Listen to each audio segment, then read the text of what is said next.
running against each other. Like, I'm going to let you go first because I don't know where the other presenters are.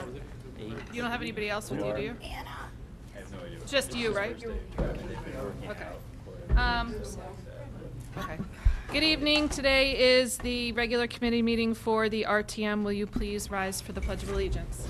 I pledge allegiance to the flag of the United States of America and to the republic for which it stands, one nation, under God, indivisible, with liberty and justice for all. The first item on the agenda is to hear a HAZ waste agreement, which is item number 4. To consider and act upon the attached resolution recommended by the Board of Selectmen and the South Central, the mic, you got it? The South Central Water Authority. You're on, sir.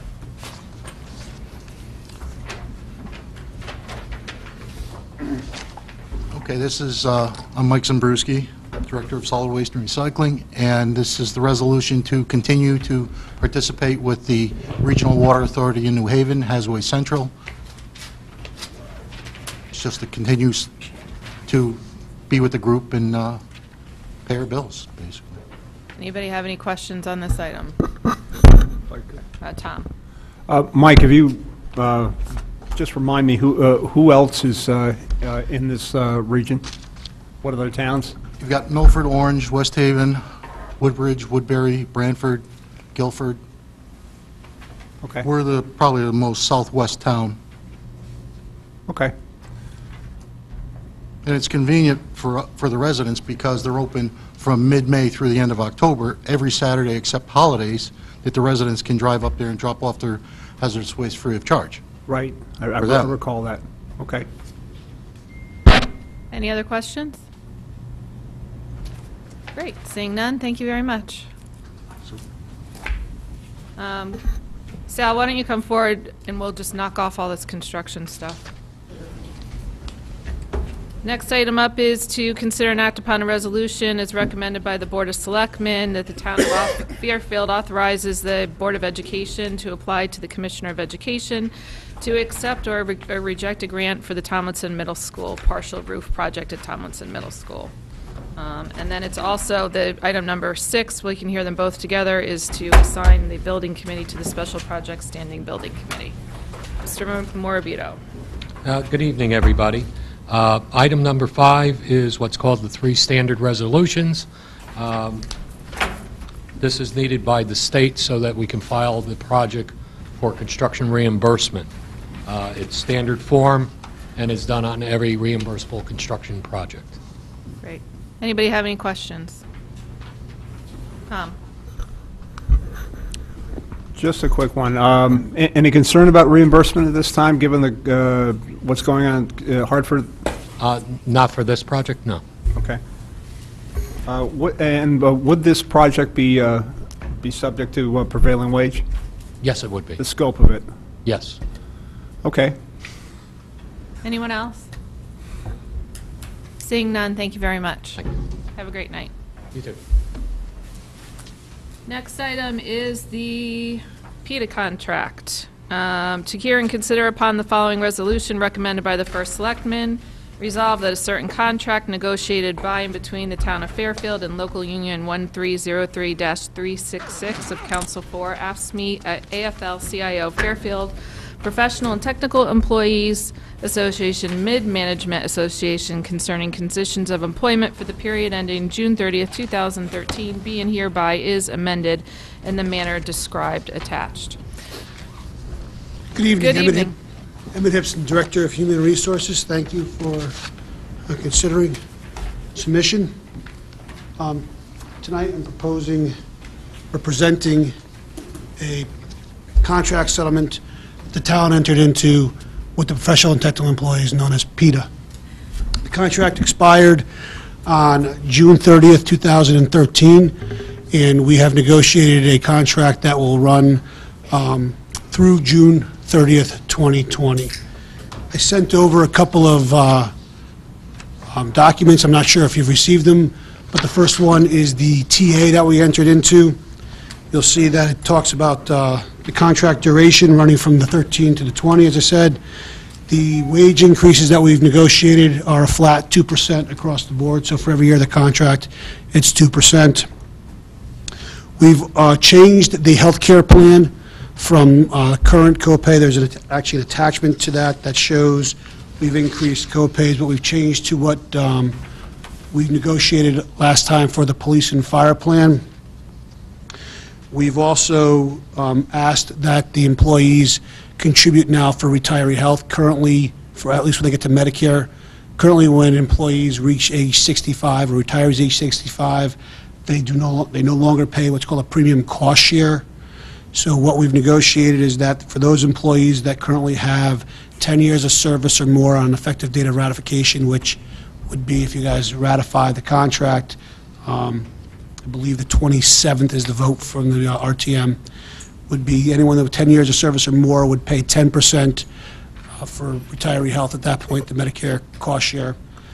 For those with less than 10 years of service would pay 15%, and for those employees, or for those coming into the contract that have not yet been hired, they would pay same as actives when they retire. So that was a major request of ours, or a major ask of ours. We've also negotiated healthcare premium cost share for actives increases.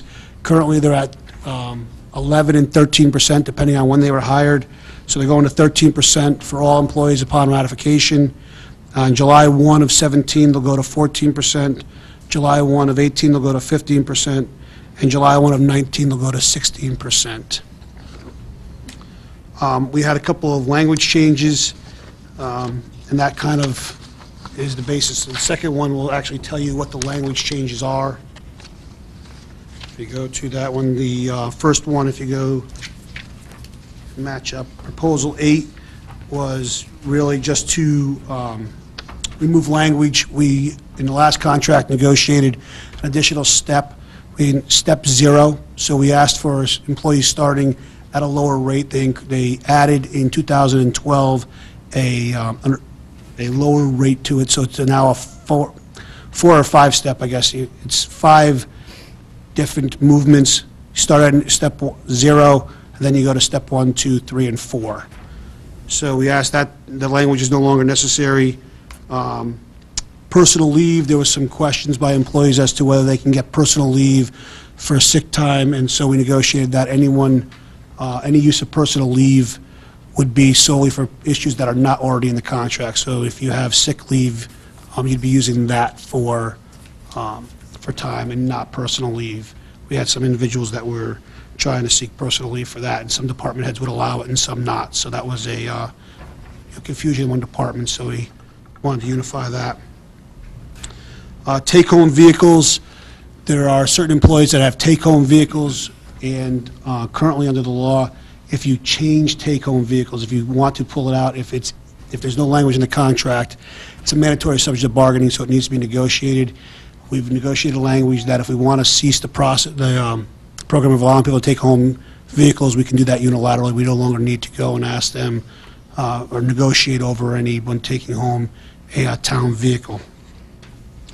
One of the things the unions wanted were to just change the name of their contract. Their AFSCME changed their local name, so they wanted to amend that.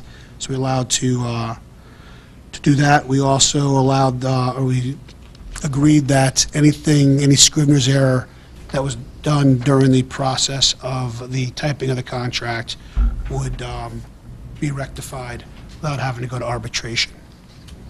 So this agreement covers 42 employees, has a total base salary from 2012-13 year of just under $4 million at $3,974,000.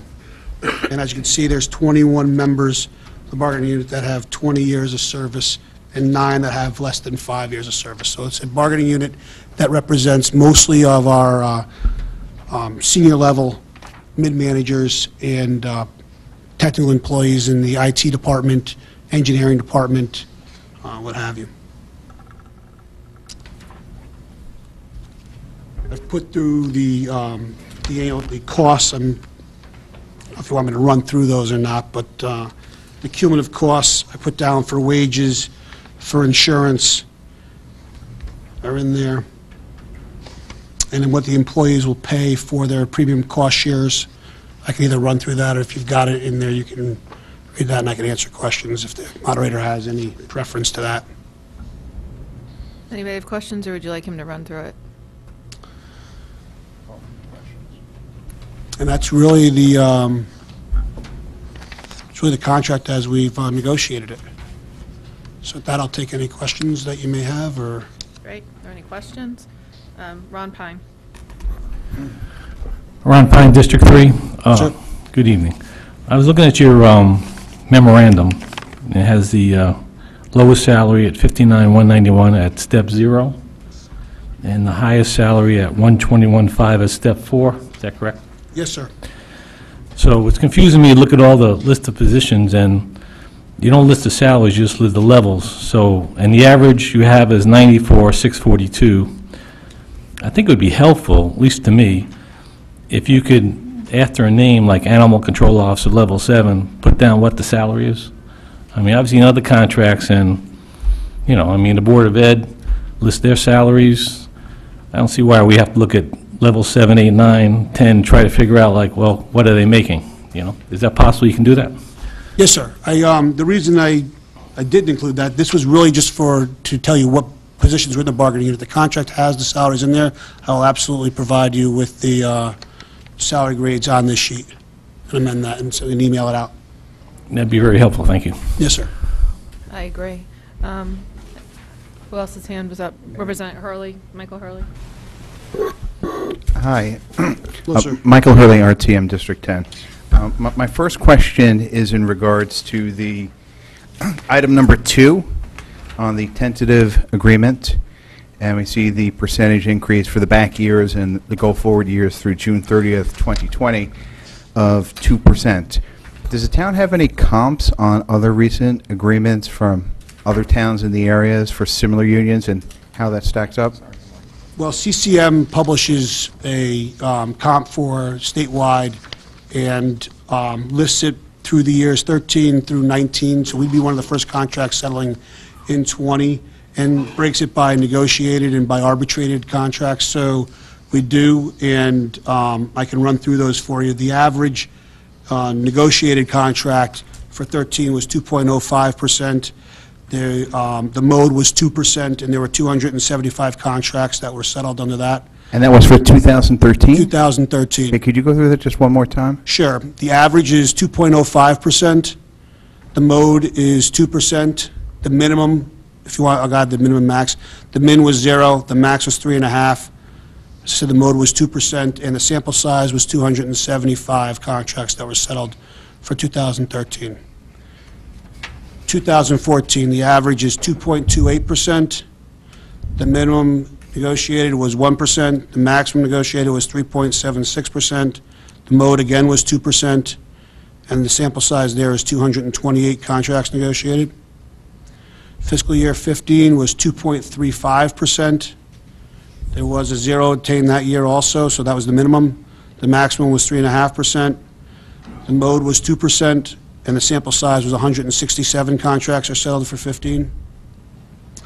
Fiscal year 16, it's 2.32%. Minimum is 1.5%. Maximum is 3.25%.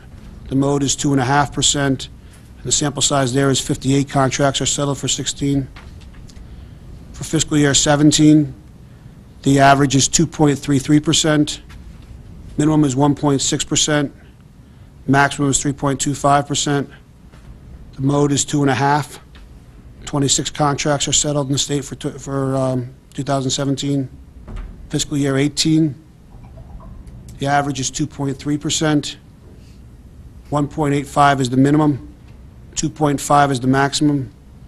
2.5% is the mode.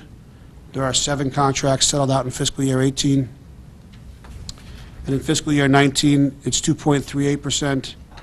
2.25% is the minimum. 2.5% is the maximum. There's only 2 contracts settled in 19, so there's no mode yet. And the state has not, no union or no city or town has reported a fiscal year 20 contract yet for comparables. That's very helpful. If you could submit those to the moderator, too, so they can be circulated. Do you have similar figures on an annual change basis in terms of dollars? I'm not sure I follow that. So, for instance, you start talking about the salary, excuse me, the salary base, and then you have the annual change, and then you have the cumulative change.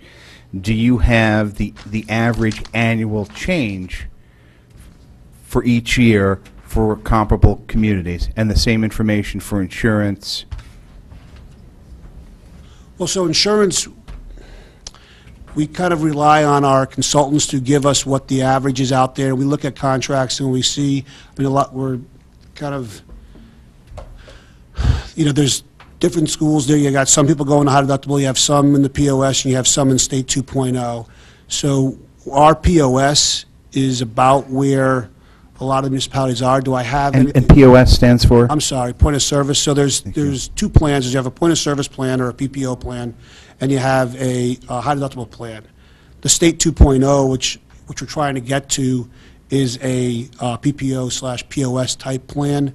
So it's just a different, the state's just offering that, and that's more of a fully insured plan for us versus our currently self-insured plan. Yep, totally get that. Again, just back to my question. I appreciate all of the percentages, but if you go back to your agreement document, for each of the years, you have the salary base and then the annual change. Do you have CCM data for each of those years for the sample size so we know what the average annual change was? I would not. They would get it on a percentage basis. They wouldn't track, and I've never seen it tracked on an average annual, on a dollar amount. Okay, thank you. Other questions?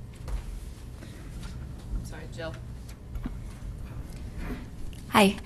In your letter to the town clerk, you write that if the RTM elects not to approve or reject this agreement by March 29, 2017, it becomes a valid agreement per the terms of Section 7-474B of the general statutes. And then in the memorandum, you say, if the RTM does not vote on this tentative agreement by the date, the tentative agreement is deemed adopted by the town. Which is it? Is it if we do not vote? Because in the wording of the letter, it seems as though even if we do not approve by rejecting this, that you're saying that this becomes a valid agreement. Well, I think so I meant that to be consistent. It's, you have to either reject or accept. If you do neither of the two of those, if you take no action on this, or if you decide not to vote, if you take an action which is to move it to a later date, right, but don't vote, elect to approve or reject, then it becomes operative by statute. Okay, thank you. Yes, ma'am. Other questions? Mary? How many other current bargaining units are in negotiation? We are in negotiations, technically, I guess, with all of them, because the contracts that come due on July 1 are now in the bargaining period, but we are active in negotiations with ECC, the nurses, PETA, and we've started with DPW. We're not as far along with DPW. We're pretty far along with the other two bargaining units. We've had initial discussions with fire. Police is, they've just set, we've talked offline, but we haven't actually set a initial date, and we've set a date for THEA as it relates to setting ground rules. I believe that starts next month. So the police, fire, and THEA expire on July 1, 17. As I said, effective end of February, that became subject to bargaining, and all three unions have an interest in negotiating, as does the town. When did the ECC, the nurses, and DPW, when does that expire? ECC, I may be confusing, ECC, one of them's 13, one of them's 14. So I believe... So we're working on an we're beyond on outdated... this. Okay. Correct. Okay, so that's expired. And the nurses, they're current, no? No, they're expired also. 14, you think? I think so. And DPW? DPW is 14 also. Bless you. What are the co-pays on the Thea Fire and Police right now, do you know? Thea is in a high deductible plan, so they're kind of, They moved to they a... moved to a high deductible plan. I believe police and fire are at 14 right this year.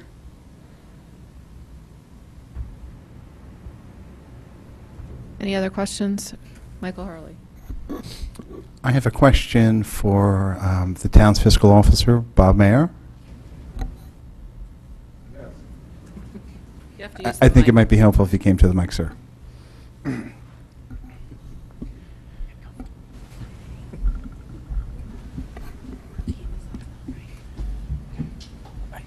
think so. I don't know. Good evening, Bob. How are you? Good, thanks. Good to be here. My question is this agreement in line with what the town has been allocating to settle this contract? Meaning, obviously you're allocating because there's back years. Are you in the black? Are you in the red based upon your forecasts?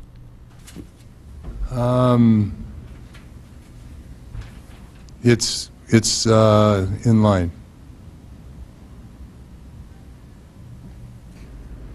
Thank you.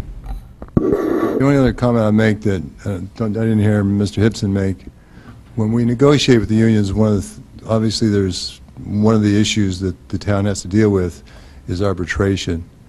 What happens if we go to arbitration? And I think we both believe that with this contract, that if we went to arbitration, we wouldn't do as good as well. I didn't hear that.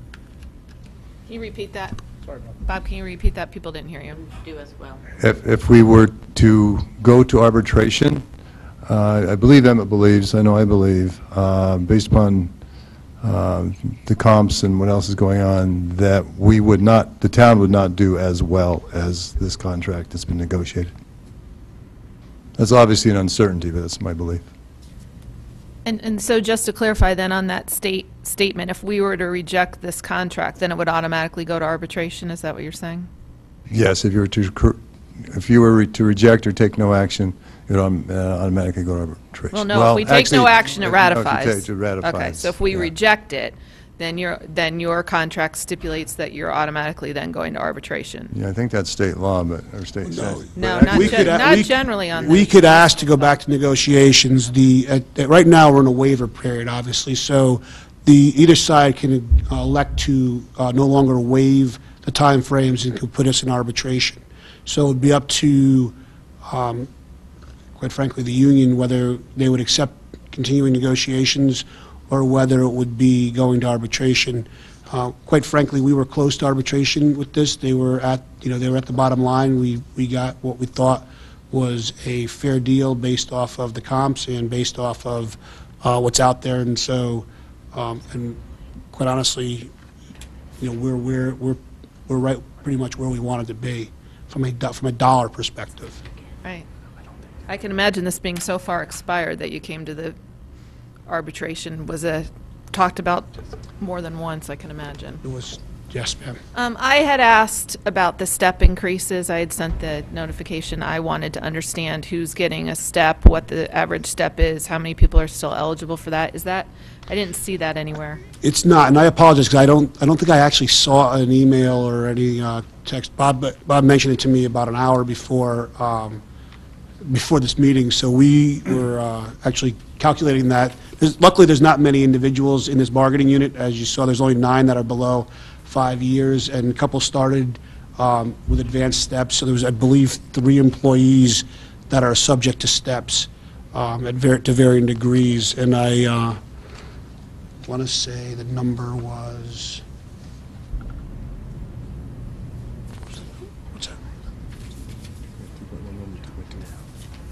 Yeah, we looked at an aggregate basis, and it takes our average annual from 2.11 to 2.21. And I forget the total dollar amount, but it was, I forget the total dollar amount. We were, as I said, kind of putting that together in the last All right, well, can hour. you guys put that together and send it to me? Bob and I were able to talk, but I'm looking for what the actual percentage step increase those three individuals will be getting. So they're getting 2% plus whatever their step is. I want to know what that is. Correct. I could tell you on I remember the dollar amount because we were writing those down, and each step is about, it ranges between $7,500 and $8,500 per step. There's one individual that's at step 0, so he would have 4 steps remaining, and there were one that was would have 1 step remaining, and one has 3 steps remaining. So, I'll get you the exact I know amount. it doesn't move the needle a lot, but I'd prefer to understand the full picture of where everybody's going and what they're getting. Sure, I can, yeah. Do you want the individuals' names and what they're getting, or just the aggregate amount? Just the position and the percentage, and then the aggregate amount would be fine. Yes, ma'am. I don't need you don't have to give me the employee name, just the position's fine. Other questions? Bill and then Jill. Hi, Bill Gerber, District 2, and I just want to start with an informational question about the bargaining units. How do these positions end up in these bargaining units? When you look at the positions, you sort of have a hodgepodge, and I'm just, for informational purposes, how do you get a teen librarian, together with a senior civil engineer, et cetera? So there's actually a state statute on that, and it mirrors the National Labor Relations Act, and what they consider to be similar positions. You would do the bargaining unit would do a recognition clause, and they would say, we're claiming these positions have similar interests and similar kind of job duties, and so the Labor Board would come down, do a showing of interest, and if there's a showing of interest and the town did not challenge it, the Labor Board would then adopt that. If there is a challenge to a position, the Labor Board would then hold a hearing and make a determination as to whether a position belonged in a bargaining unit or not. And so in most cases, actually in all cases, every position is governed by the Labor Board making a determination as to what bargaining unit it belongs in. Police and fire sworn is the easiest because by state statute it says all sworn in the police and all sworn in the fire except for the chief and the number 2 are in the bargaining unit. But the others is really just a matter of making an argument as to whether they belong, whether it's, in these I would say what probably govern is this is a kind of a mid-level, so there's people that probably have, and I wasn't here when this was done obviously, but it was individuals that are professional, having some type of degree, or if they have some type of supervisory and their job would do that. So like IT would be someone who's a professional. A librarian would have, most of our librarians have master's degrees, so I would think that was probably the commonality that was used. That's not untypical throughout the state. So are all the librarians in this unit? I don't think, it doesn't look like it.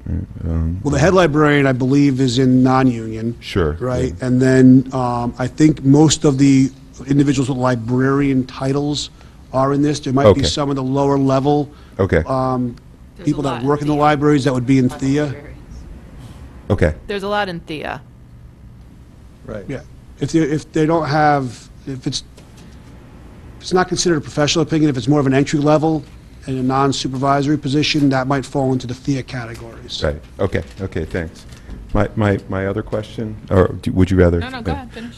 Similar to Mr. Hurley's question on, but on the percentages, for example, the Medicare carve-out, how does that compare, those percentages? How would they compare across the state?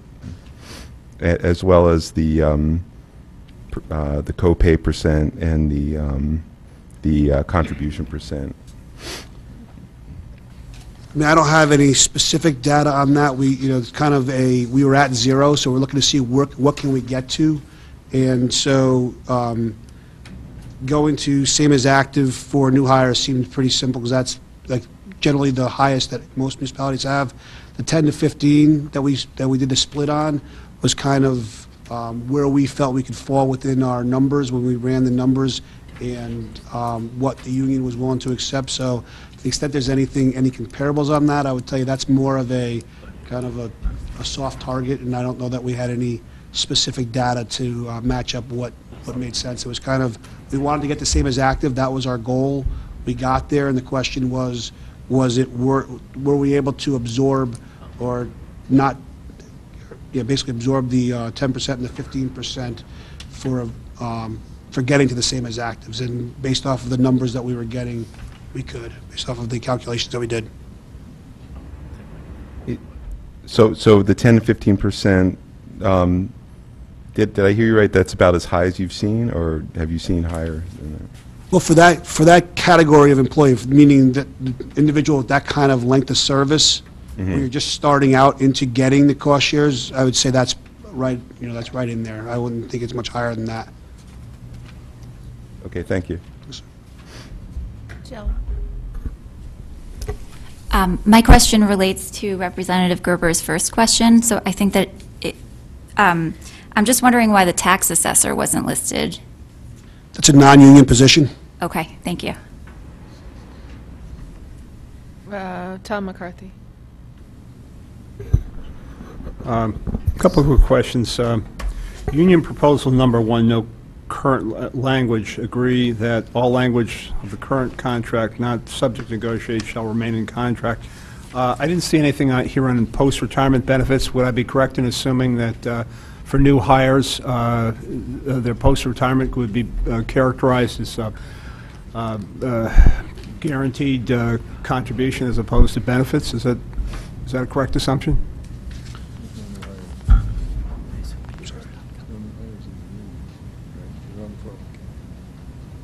Is that a pension question or a health question? Pension question, post-retirement. Okay, so I'm sorry, because just you for asking- terminology, OPEB means anything but pension. Okay. So OPEB usually means for retiree benefits that are not pension. But for new hires, they go into a defined contribution plan. All right, okay. Quickly here, would I be correct in assuming that the length of the duration of this contract period is artificially long because of the length of time it's been in negotiation? Yes, sir. Okay. Also, 2% increase each year, would I be correct in assuming that's 2% off the prior year, or would it be off the base year? No, prior year, correct. Okay. Had to ask. Yes, sir. Okay. Other questions?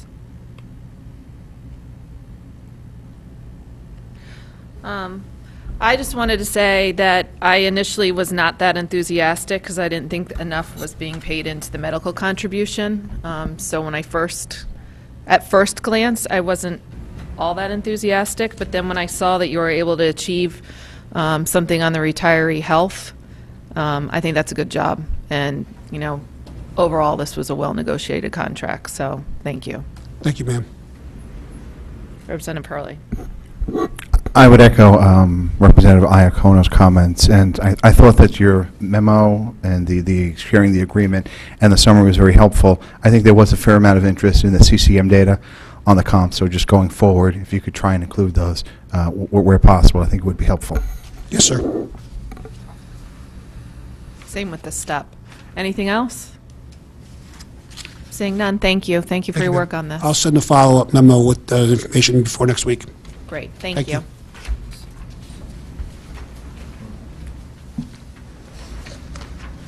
That concludes the full meeting of the RTM committees. We will now split into committees if you want to send me down your nameplates. Thank you all very much.